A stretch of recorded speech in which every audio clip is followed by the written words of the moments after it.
the next video. Why Xenoblade Chronicles is a masterpiece. I have no clue what it is at all. Xenoblade Chronicles 1 is a masterpiece! I've almost never heard of it. I just seen the name sometimes, that's it. Originally released in June 2010 in Japan, and August 2011 in Europe, and September 2011 in Australia, and April 2012 in North America after we all signed a bunch of petitions. Xenoblade 1 is my third favorite game of all time, and in this video I'm going to talk about why it's a dope game for dope people. It's hard for me to describe why a game is good, other than saying, you see this? This is good. But I will describe what the game is, for those who haven't played it, and hopefully that'll be enough to explain why it's good. And since it's being remade for the Switch, and that'll be a lot of people's first time ever playing it, this video will be very light on spoilers. There will be spoilers in terms of gameplay mechanics, but no story spoilers past the first hour or two, and even then I'm going to keep it kind of vague. Trust me, I know this game really well. I'm not going to reveal anything that would potentially damage someone's experience with this game, unlike Smash Bros. Goes out of its way to do. Also, I streamed the remake for like 11 hours or so if you want, you can rewatch that and see the first chunk of the game, but with good graphics. But since I had to suffer through the original Wii graphics for 200 hours, so do you for this video. Part 1. The setting, and what do I think the story is? So there's two moon-sized giants, the Bionis, who's the people planet with nature and stuff, and the Mechonis, the machine planet, it's got machines. And they don't like each other. It's like Coca Mentos or Xenoblade 2 in good gameplay. They don't mix. And each one has little things living on them, like Clownfish on an enemy, or Slum on LeBron James, and they fight each other too. It's people versus the machines. The machines are called the Mechon. The Mechon are really difficult to fight, except there's a magic sword that I'm sure many of you have heard of, called the Monado. We have the Monado. Never Your body heard can't of it. take any more of the Monado. It's the Monado! Oh, just come and get the Monado! And it's really good at taking out the machines. It's also the sword that the Bionis used, except like, smaller? It's explained in the game. I'm not gonna explain it here, this video series are too long. But that's how the game starts. It sets up the easy to follow plot. People versus machines living on giants. And then puts you right into the action and gives you tutorials on the basics of how the battle system works, and really easy fights because you have the weapon that's really effective against the machines. This is a good way to start a video game. After that battle, the game jumps forward 1 year and you play as Shulk. He's a little twink who studies a Monado, and big beefcakey himbo Ryan, who's his best friend. And then the game teaches you more about the battle system and your bread and butter combo, break and topple, where Shulk uses a move to put the enemies to a break state, and Ryan, who's completely AI controlled, uses an art to make them fall over, and they can't attack, and all your moves do buco damage on them. Ryan says this in a cutscene, and then the game shows you pictures on how to do it, and then they give you an easy enemy to practice it on. And then the game gives you an area to walk through towards your next destination, where you can practice the battle systems more, since it's not like most RPGs. Part 2. The beginning of the game. Even though I didn't like the beginning of the game the first time I played it, the beginning of the game is really well designed, and I was just dumb. It just took some getting used to compared to other RPGs I played. You go back to Shulk's lab where he studies the Monado and talk to Dixon, by the way, that's Dixon. And they talk about, hey, the Monado's really hard to control, it has some hidden powers, and it can't hurt people, and only Dunban from the beginning of the game can control it, sort of. And even when he used it at the battle at the beginning of the game, it fucked him up real bad. Also, Shulk touches the Monado at one point and has a weird vision of stuff throughout the rest of the game. Foreshadowing. Then Ryan and Shulk get a simple quest to go fill up some ether containers in a cave. Then Fiora joins the party and the gang goes through a cave, giving you more chances to try out the battle system, now with 3 party members, and you immediately unlock chain attacks. Sure would suck if you had to wait like 5 or 10 or 15 hours to use 3 party members in chain attacks in a battle system that's clearly designed for 3 party members in chain attacks, huh? At the end of the cave, you get to a cliff, then you see some machines attacking your home, and you're like, oh shit. And the game's like, hey, just jump off the cliff, there's water down there, it's fine. Teaching the player that if you see water, you can just jump and land on it and you won't take fall damage. And then you run back to town into the attack, and the game's like, hey, remember that break and topple combo that we taught you and gave you plenty of time to learn? Well, guess what? The only way you can reliably damage the Mechon is by doing that combo. And it's hard fighting the Mechon because it's supposed to be for story reasons. You're supposed to feel like it's a desperate situation. You only do 1 damage to them, and the game tells you, hey, you can just run by enemies, and sometimes, like this time, running away may be your best option. Run. And you run through the enemies to get Dunban the Monado from the lab, but then the lab where the Monado was stored is blocked, and Shulk and Ryan are like, back. We're back. And then Dunban shows up, With the Monado, wrecks everyone in the cutscene, and then I got a huge boner for him, and then he joins the party and wrecks everyone in the actual battle, and you're like, oh hell yeah, Monado's dope as hell. And then you go back through the enemies you just had to run through like a pussy ass bitch, and the Monado helps you whoop their ass. And you, the player, is all like, god damn, this thing's real good at whooping robot ass. That's how you do good theming in a video game. Fighting one mechon is really difficult in gameplay, so when the characters are surrounded by them, there's actual tension here. Then it feels super satisfying once Dumban shows up with the Monado to take out multiple mechon in gameplay. You go back through all the mechon you just had to run through a second ago and easily put the smackdown on them.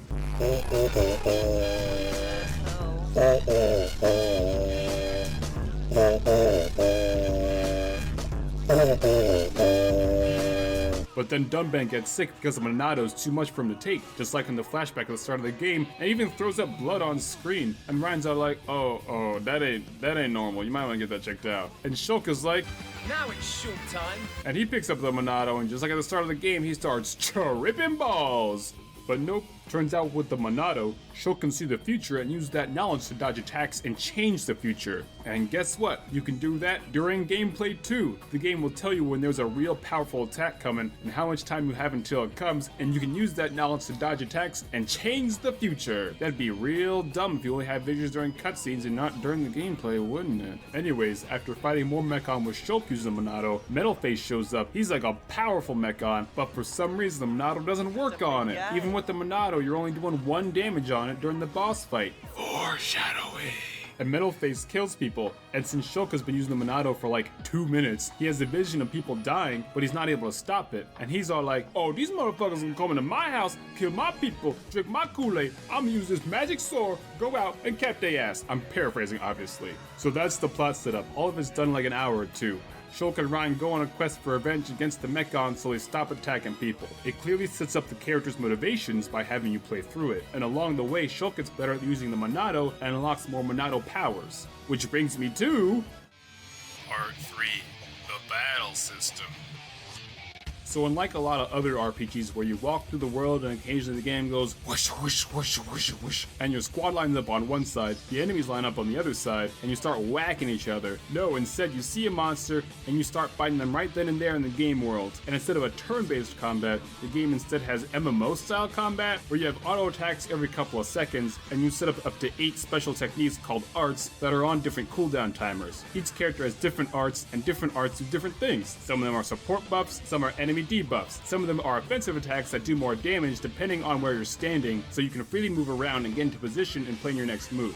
There's also the talent art in the middle of the arts palette, and it's different for each character, and instead of on a timer, it charges up by doing a certain number of auto attacks. For Shulk, the character that most players will be controlling for the whole game, it's how he uses special Monado moves, and with Ryan, it's how he draws a lot of aggro. And similar to MMOs, fighting enemies is all about drawing aggro. The enemies are going to choose to attack whatever character they deem as the biggest threat, so you gotta make sure they're attacking the characters that can take the hits, mainly Ryan since he's the tank, which fits his character since he's all very protective of little twiggy boy Shulk. There's the tension meter, which, long story short, the more you're really feeling it, the better you do in combat. And there's the party gauge up top that has 3 slots that gradually fill up during combat. You can spend 1 slot to revive a party member, or if you have all 3 slots filled up, you can do a chain attack, where each party member uses an art and you can chain them together depending on what type of art. This also lets you directly select what move your AI-controlled party members use. Other than chain attacks and vision warnings, the AI controls your other party members during combat. Other than choosing which arts they have equipped, there's not a ton of strategy in deciding what your allies do, but for the most part, they're smart enough. Except controlling Melia, they're not the best at doing that. I used to think she wasn't that good, but then I controlled her directly and realized,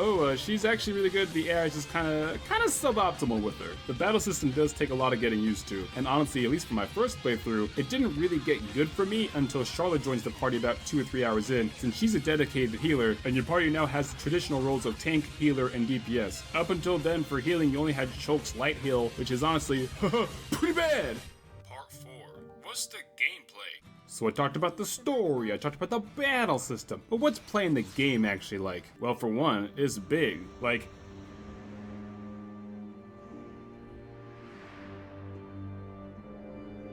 big.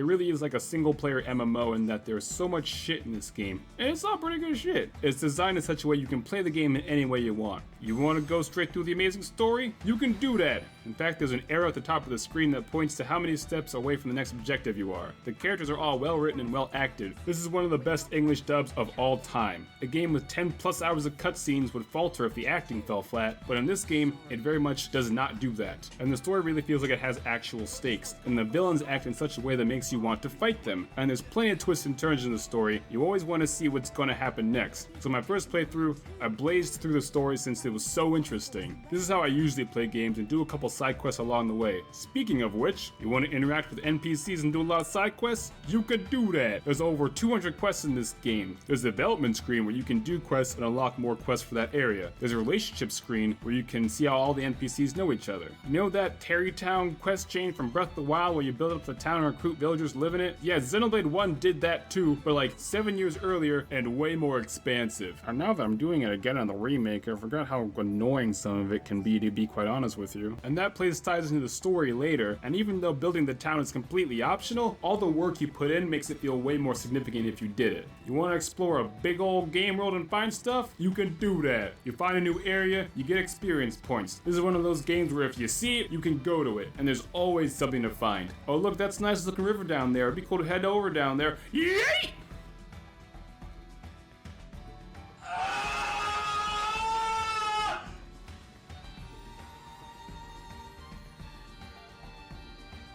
To the water. Oh, that's a nice looking island down there. It'd be cool to head over there. Yay!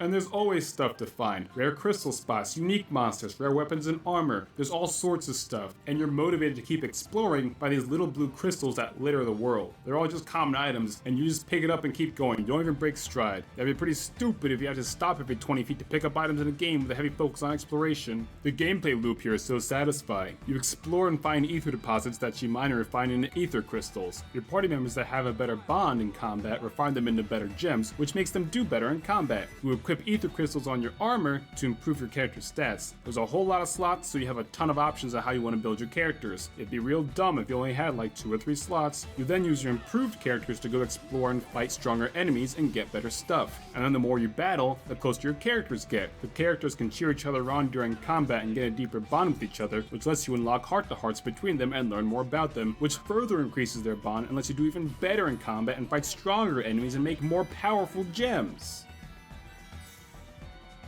Part 5. Other stuff.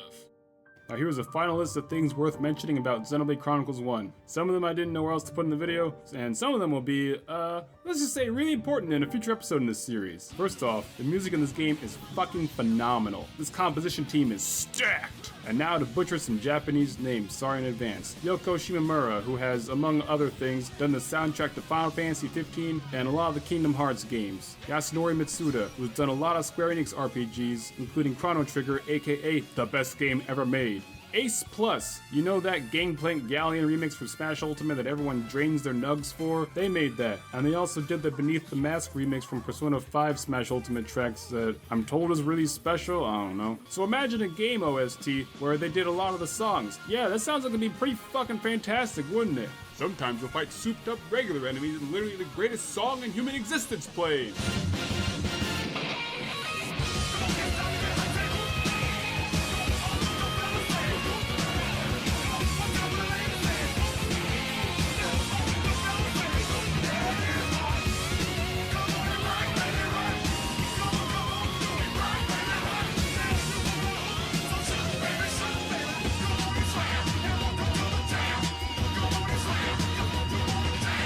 Another thing, the battle dialogue makes sense and isn't annoying. It works wonders to endear you to the characters. Tutorials have pictures and you can reread them at any time in the game. There isn't any win in the gameplay, lose in the cutscene. If you're not supposed to defeat an enemy yet, then the battle will just end early. Cutscenes are quick and complement the gameplay well. They're not overindulgent, they don't show you 10 cutscenes in a row, and there's plenty of subtle foreshadowing in plain sight that you might not notice on a first playthrough. But when you replay the game, which I did immediately after I beat it the first time, I was like, oh my god, I didn't notice that before, it's so subtle, it's genius. The serious parts are serious, funny is funny, emotional is emotional, and that's because of good writing and good acting. You don't know which visions are going to come true and which won't, which creates tension in every scene. Best loading screen of all time in gaming, it's so simple and relaxing, I could watch it for hours. Equipment changes your appearance, so you're not looking at the same stupid outfit for 100 hours, you're looking at a bunch of stupid outfits for 100 hours. Places have simple names so it's easy to follow. The game features streamlined design, doesn't waste your time. The game even tells you if a quest is limited time only due to story reasons because fuck it, it's a video game.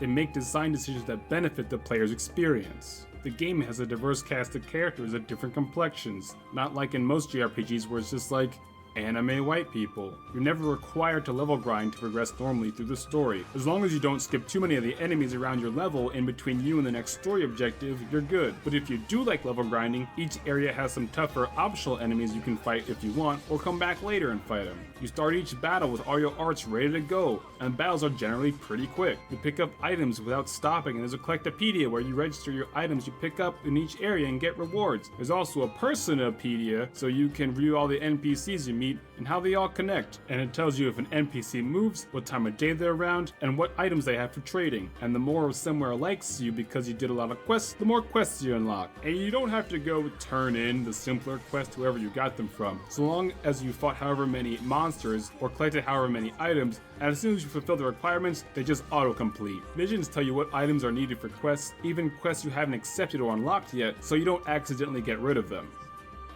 Part 6. Is it a perfect game? No.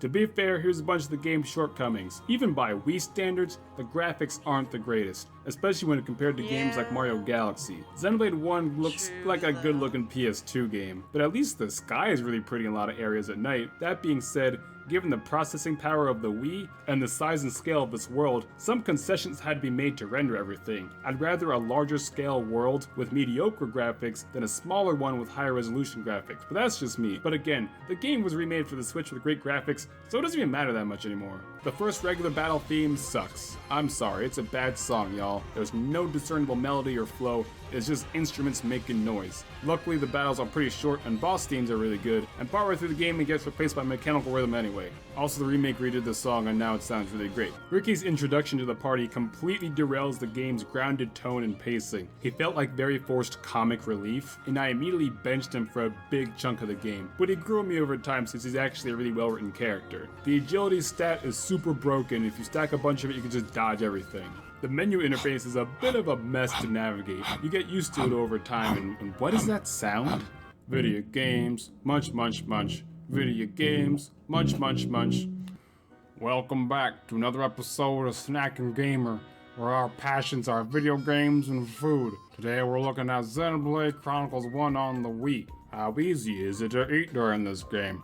Well, there's plenty of load screens during fast traveling, and cinematic cutscenes where you can just eat some popcorn while you watch. For a rating, I give this game a nice burger from a fancy restaurant where all the parts taste amazing. Amazing storyline, amazing combat, amazing gameplay, amazing characters, amazing music, amazing voice acting. There may be a few bad parts. Who the fuck put sesame seeds on my burger? But just like a burger, the tiny bad things don't matter because the core experience is amazing.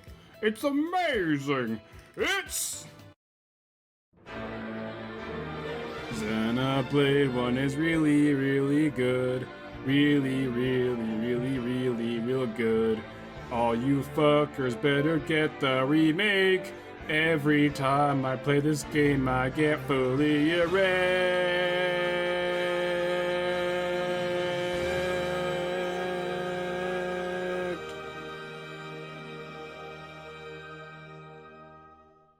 So how do you follow up on one of the greatest games of all time?